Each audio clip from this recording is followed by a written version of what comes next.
I request our Chairman and Managing Director, Dr. Wales Matthew, for a speech. എന്താ 25 വർഷം കഴിയുന്ന ഒരു സമ്മേളനമാണല്ലോ ഇപ്പം നടന്നുകൊണ്ടിരിക്കുന്നത്. ഈ ആനുവൽ ഡേ സെലിബ്രേഷൻ ഉദ്ഘാടനം ചെയ്ത അഭിമന്യ ജോഷുവ തിരുമേനിയോട് എനിക്ക് അതിയായ നന്ദിയുണ്ട്. കാരണം അദ്ദേഹത്തിനെ ഞാൻ വിളിച്ചപ്പോൾ വളരെ സന്തോഷത്തോടെ കടന്നു വരാമെന്ന് സമ്മതിക്കുകയുണ്ടായി. തിരുമേനി കാണിച്ച ആ നല്ല മനസ്സിനെ ഞാൻ അങ്ങേയറ്റം പ്രകീർത്തിക്കുകയും നന്ദി പറയുകയും ചെയ്യുന്നു. അതോടൊപ്പം തന്നെ നമ്മുടെ ചീഫ് ഗസ്റ്റായിട്ട് ഇന്നവിടെ കടന്നു വന്ന professor P J Kurian sir, നമുക്കെല്ലാവർക്കും അറിയാം, രാജ്യസഭയിൽ ഏറെ വർഷം കൺട്രോൾ ചെയ്ത ഒരു വ്യക്തി എന്ന നിലയിൽ, ഒരു പൊളിറ്റീഷ്യൻ എന്ന നിലയിൽ, ഒരു പ്രൊഫസർ എന്ന നിലയിലൊക്കെയും അദ്ദേഹം നമ്മുടെ ഇടയിൽ കഴിഞ്ഞ കാലങ്ങളിൽ പ്രവർത്തിച്ചു എന്നുള്ളത് വളരെ സന്തോഷകരമായൊരു കാര്യം. രാജ്യസഭയിലൊക്കെയും വിദ്യാഭ്യാസത്തിന് വേണ്ടി ഒരുപാട് ശബ്ദം ഉയർത്തിയ വ്യക്തി കൂടിയാണ് അദ്ദേഹം. കേന്ദ്രമന്ത്രിയായി 2 പ്രാവശ്യം ഇരുന്നിട്ടുണ്ട്.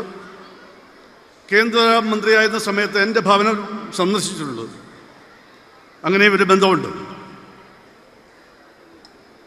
പിന്നെ കുളക്കട രാജുവിനെ നമുക്കെല്ലാവർക്കും അറിയാം, നിങ്ങളെല്ലാവരും കണ്ടിട്ടുണ്ട്. അദ്ദേഹം ഇപ്പം IMCയുടെ ഡിസ്ട്രിക്ട് ചെയർമാൻ കൂടിയാണ്. അദ്ദേഹവും ഇവിടെ വന്നതിൽ വളരെ സന്തോഷമുണ്ട്.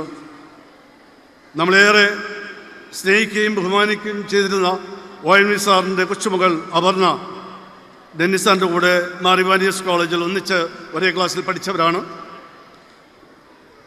അപർണയ്ക്കും ഇവിടെ ഈ സമയത്ത് വരാൻ സാധിച്ചതിൽ വളരെ സന്തോഷമുണ്ട്. ഞങ്ങൾ ക്ഷണിച്ചപ്പോൾ വളരെ സന്തോഷത്തോടെ സ്വീകരിച്ചു, കടന്നു വന്നു. നല്ലൊരു പാട്ടൊക്കെ പാടി, വളരെ സന്തോഷം. നമ്മുടെ principal FA Ignatius, director Denis Reis, എല്ലാവർക്കും വളരെ നന്ദി പ്രകാശിപ്പിക്കുകയാണ്. നമുക്ക് പരസ്പരം കാണുമ്പോൾ നമ്മൾ എപ്പോഴും ചോദിക്കുന്ന ഒരു ചോദ്യമാണ്, സുഖമാണോ എന്ന്. നമുക്ക് ശരിയായ ഉത്തരം അറിയാഞ്ഞിട്ടും നമ്മൾ സുഖമാണെന്നാണ് നമ്മളെപ്പോഴും പറയാറുള്ളത്. നമ്മൾ എത്ര പ്രശ്നങ്ങളിൽ കൂടെ കടന്നു വന്നാലും മനുഷ്യർ തമ്മിൽ സംസാരിക്കുമ്പോൾ ചോദിക്കുമ്പോൾ സുഖമാണോ എന്ന് ചോദിക്കുമ്പോൾ സുഖമാണ് എന്ന് നമ്മൾ പറയാറുണ്ട്. നമ്മുടെ പ്രശ്നങ്ങളെ ഒരുപാട് നമ്മൾ കൈകാര്യം ചെയ്തിട്ടുണ്ട്.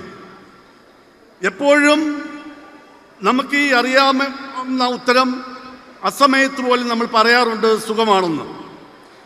അതുകൊണ്ട് ഇന്ന് ഒരു വർഷമായി എല്ലാവരെയും ഒന്നിച്ച് കണ്ടിട്ട്, കഴിഞ്ഞ 25 വർഷക്കാലം നിങ്ങൾ തന്നിരിക്കുന്ന എല്ലാ സപ്പോർട്ടിനും വളരെ നന്ദിയുണ്ട്. നിങ്ങളെ ഒരുമിച്ച് കാണുവാനും അതിന് സാധിച്ചു എന്നുള്ളത് വളരെ സന്തോഷകരമാണ്. വളരെ ദുഃഖകരമായിട്ടുള്ള ഒരു കാര്യം, ഈയിടയിൽ പത്രങ്ങളിലൊക്കെ വായിക്കുമ്പോൾ എനിക്ക് മാതാപിതാക്കളോട് പറയാനുള്ളത്, കുട്ടികളെ ആവശ്യമില്ലാത്ത സ്ഥലങ്ങളിൽ വിടരുത്. നമുക്കറിയാം, ഈ വന്ന പത്രങ്ങളെല്ലാം കണ്ടോ, ഒരു വീട്ടിൽ നിന്നൊക്കെ 3 കുട്ടികളാണ് ഈ ലോകത്ത് നിന്ന് കടന്നു പോകുന്നത്. വെള്ളത്തിൽ ചാടി, ആറ്റിൽ ചാടി, കുളത്തിൽ ചാടി, പിന്നെ ആക്സിഡൻറ്റ്. നമ്മുടെ കുട്ടികൾക്കെല്ലാം വണ്ടി നമ്മൾ വാങ്ങിച്ചു കൊടുക്കാറുണ്ട്. എന്നാൽ വളരെ സൂക്ഷിച്ച് കൊണ്ടുപോകാനായിട്ട് പറയണം.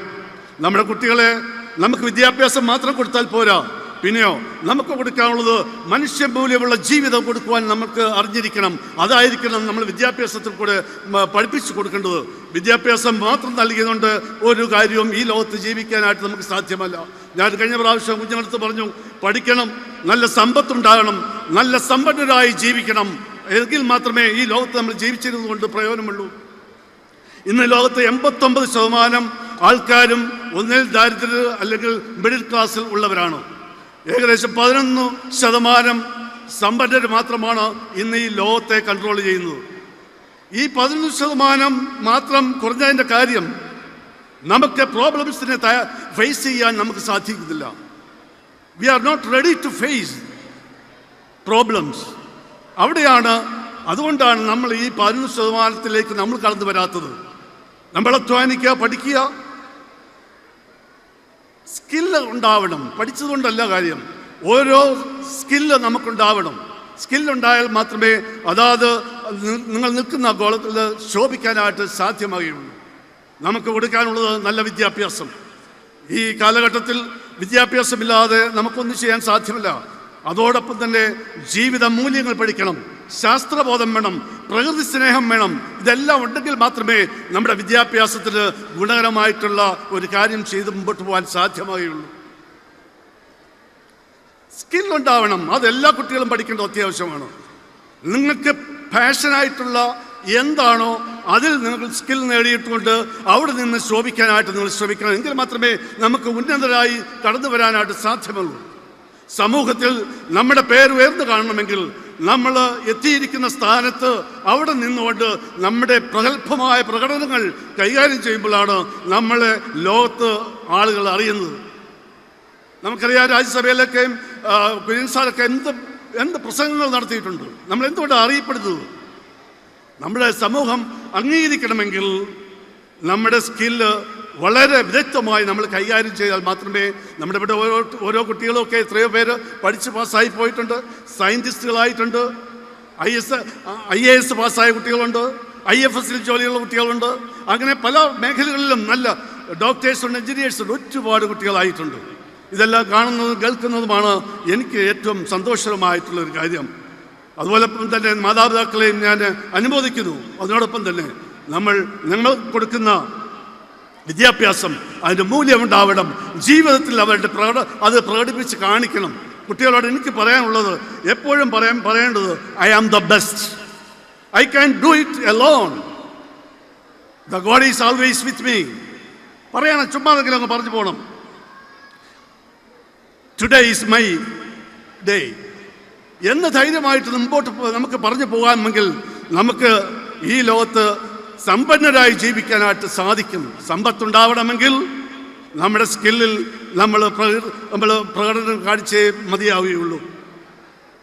എന്തുകൊണ്ടാണ് നമ്മുടെ ക്രിസ്ത്യാനോ റൊണാൾഡോ നിങ്ങൾ കേട്ടിട്ടുണ്ട്, 11 വയസ്സിലാകുമ്പോഴത്തേക്ക് അദ്ദേഹത്തിന് പട്ടിണി കൊണ്ട് അതേ വയറ് നിറച്ച് കഴിക്കാൻ പോലും ആഹാരമില്ലാതെ ഒരു ജീവിച്ചിരുന്ന ബാല്യകാലം. അവൻ ഒരു ദിവസം രാത്രിയിൽ എഴുന്നേറ്റ് അടുത്തുള്ള ഒരു റെസ്റ്റോറൻറ്റിലേക്ക് പോയി നിന്നു. അതിൻ്റെ ഫ്രണ്ടിൽ ആരെങ്കിലും തരും എന്ന് കരുതിയാണ്. വയറ് നിറഞ്ഞിട്ട് കാലങ്ങളായി. അങ്ങനെ കുറേയേറെ നേരം നിന്നപ്പോഴാണ് അതിലെ ഒരു ലേഡി സ്റ്റാഫ് കണ്ടിട്ട് ബാക്കിൽ കൂടെ വന്നിട്ട് കുറച്ച് ആഹാരം അദ്ദേഹത്തിന് കൊടുത്തത്. അദ്ദേഹം ഫുട്ബോളിൽ മികവ് കാണിച്ചു. ലോകത്തിൻ്റെ പല ഭാഗങ്ങളിലും അദ്ദേഹം പോയി. നമ്മൾ അതാണ് പറയുന്നത്, നമ്മൾ എന്തിലെങ്കിലും പ്രവർത്തിച്ചാൽ പാഷനായിട്ടുള്ളതിനകത്ത് നമ്മൾ സ്കില്ല് കാണിക്കണം. അദ്ദേഹം ലോകത്തിലെ പ്രശസ്തനായ ഒരു ഫുട്ബോൾ കളിക്കാരനായി മാറി ക്രിസ്ത്യാനോ റൊണാൾഡോ. അദ്ദേഹം ഒരിക്കലും കറങ്ങി അദ്ദേഹത്തിൻ്റെ ജന്മദേശത്ത് വന്നപ്പോൾ ഈ റെസ്റ്റോറൻറ്റിലെ ലേഡിയെ അന്വേഷിച്ച് കണ്ടുമുട്ടി. അദ്ദേഹം ആ സ്ഥലത്ത്, ആ സിറ്റിയിലെ ഏറ്റവും വലിയ ഹോട്ടലും റെസ്റ്റോറൻറ്റും വാങ്ങി ആ ലേഡിക്ക് കൊടുക്കുകയുണ്ടായി. അന്ന് വിശന്ന് വന്നപ്പോൾ ഒരല്പം ആഹാരം കൊടുത്തതാണ് കാര്യം.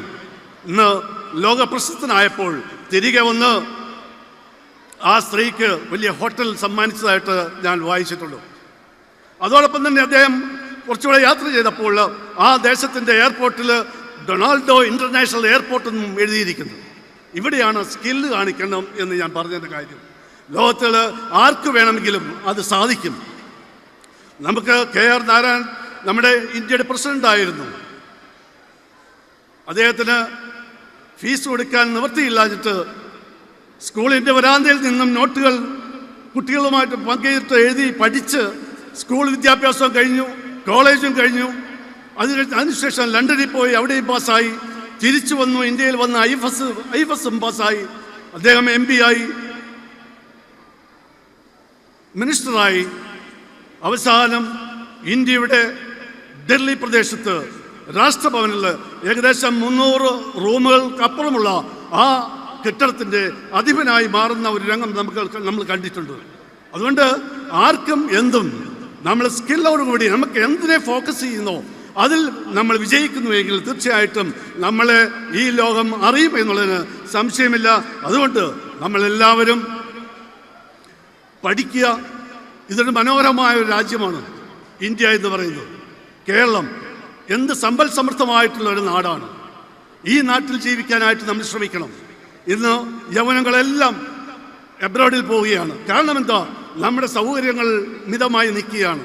നമുക്കതിനുള്ള കപ്പാസിറ്റി, നമ്മുടെ കാര്യങ്ങൾ അറേഞ്ച് ചെയ്ത് കൊടുത്തു കഴിഞ്ഞാൽ തീർച്ചയായിട്ടും നമ്മുടെ സ്കില്ലായിട്ടുള്ള കുട്ടികൾ ആരും തന്നെ വെളിയിൽ പോകാതെ ഈ ഇന്ത്യയിൽ, ഈ കേരളത്തിൽ നിന്ന് പഠിക്കുവാനായിട്ട് സാധിക്കും, ജോലി ചെയ്യുവാനായിട്ട് സാധിക്കും, ജീവിക്കുവാനായിട്ട് സാധിക്കും. നമ്മുടെ ഈ നാട്ടിലൊരു മുഖ്യമന്ത്രി ഉണ്ടായിരുന്നു, ആർ ശങ്കർ. അദ്ദേഹം അസംബ്ലിയിൽ ഒരു പ്രസംഗം നടത്തി. കേരളം കയറ്റി അയക്കുന്നത് ചുക്കല്ല, ചുണ്ണാമ്പല്ല, അല്ല നെല്ലല്ല, ഗോതമ്പല്ല, പിന്നെയോ ബുദ്ധിശാലികളെയാണ് കേരളം കയറ്റി അയക്കുന്നത് എന്ന് പറയുണ്ടായി. അതുതന്നെയാണ് ഇപ്പോഴും നടക്കുന്നത്. നമ്മുടെ ഇടയിൽ ധാരാളം കുട്ടികൾ, നല്ല വിദ്യാസമ്പന്നരായ കുട്ടികളുണ്ട്. ഇവിടെ തന്നെ അതിൻ്റെ സൗകര്യങ്ങൾ നമുക്ക് കൊടുക്കുവാണെങ്കിൽ തീർച്ചയായിട്ടും നമുക്ക് ഇന്ത്യയുടെ ഒരു നല്ല സിറ്റിസനായി ഇവരെ വളർത്തിയെടുക്കുവാനായിട്ട് സാധിക്കും എന്നുള്ളതിന് സംശയമില്ല. അതുകൊണ്ട് കുട്ടികൾക്ക് ഏറ്റവും നല്ല രീതിയിൽ വിദ്യാഭ്യാസം കൊടുക്കുക. അതിനുശേഷം നിങ്ങളുടെ സമ്പത്തൊന്നും വീതിച്ചു കൊടുക്കാൻ നിൽക്കേണ്ട, അപ്ലൈ അങ്ങ് വിട്ടേക്കണം. അവർക്ക് നല്ല ഉദ്യോഗങ്ങൾ കിട്ടിയിട്ട് അവർ ജീവിച്ചു കൊള്ളട്ടെ. വിദ്യാഭ്യാസം കൊടുക്കുക എന്നുള്ളതാണ് നമ്മുടെ ധർമ്മം. അത് എല്ലാവരും ചെയ്യുന്നുവെങ്കിൽ തീർച്ചയായിട്ടും നമ്മുടെ കുട്ടികളൊന്നും പാഴായി പോവുകയില്ല എന്നുള്ളത് മാത്രം ഞാൻ പറഞ്ഞുകൊണ്ട്, സമയങ്ങൾ ഒരുപാടായി, ഇത്രയും പറഞ്ഞുകൊണ്ട് ഞാൻ എൻ്റെ വാക്കുകളെ ചുരുക്കുകയാണ്. നിങ്ങൾ കടന്നു വന്ന എല്ലാവർക്കും ഒരുപോലെ ഞാൻ നന്ദി പറയുകയാണ്. ഇനി 10th-നും 12th-നും എക്സാമിനേഷൻ, ബോർഡ് എക്സാമിനേഷനാണ്. കുട്ടികളൊക്കെ നല്ലവണ്ണം പഠിച്ചു വരുന്നു. നിങ്ങളുടെയും സപ്പോർട്ടുകൾ വേണം. അവർക്ക് എല്ലാവിധ വിജയ ആശംസകളും നേടുകയാണ്. ഇനി അടുത്ത അക്കാഡമിക് ഇയർ വരുന്നു. വിദ്യാർത്ഥികൾ ധാരാളം കടന്നു വരേണ്ടതുണ്ട്. പുതിയ അഡ്മിഷനൊക്കെ നടക്കേണ്ടതുണ്ട്. നാളിതുവരെ നിങ്ങൾ തന്നിരിക്കുന്ന എല്ലാ കൈത്താങ്ങലിനും വളരെ നന്ദിയോടെ, സ്നേഹത്തോടെ ഞാൻ ഓർക്കുന്നു. തുടർന്നും നിങ്ങളുടെ സപ്പോർട്ട് ഉണ്ടാകണം എന്ന് മാത്രം പ്രാർത്ഥിച്ചുകൊണ്ട് ഞാൻ എൻ്റെ വാക്കുകളെ ചുരുക്കുകയാണ്. ഈ മനോഹര തീരത്ത് ഒരു പ്രാവശ്യമോടെ ജീവിക്കാൻ ഈശ്വരനോട് പ്രാർത്ഥിക്കണം, നമുക്ക് ആയുസ്സും ആരോഗ്യവും കൂടെ തരാൻ. അതുകൊണ്ട് നമുക്ക് തന്നിരിക്കുന്ന ഈ ദേശം നല്ല ദേശമാണെന്ന് മനസ്സിലാക്കിക്കൊണ്ട് എല്ലാവരും ഇവിടെ ഒത്തൊരുമിച്ച് ജീവിക്കാൻ നമ്മൾ ശ്രമിക്കണം. അതിന് ജഗദീശ്വരൻ നിങ്ങളെല്ലാവരെയും സഹായിക്കട്ടെ എന്ന് പ്രാർത്ഥിച്ചുകൊണ്ട് ഞാൻ എൻ്റെ വാക്കുകളെ ചുരുക്കുന്നു. നന്ദി, നമസ്കാരം, ജയ് ഹിന്ദ്.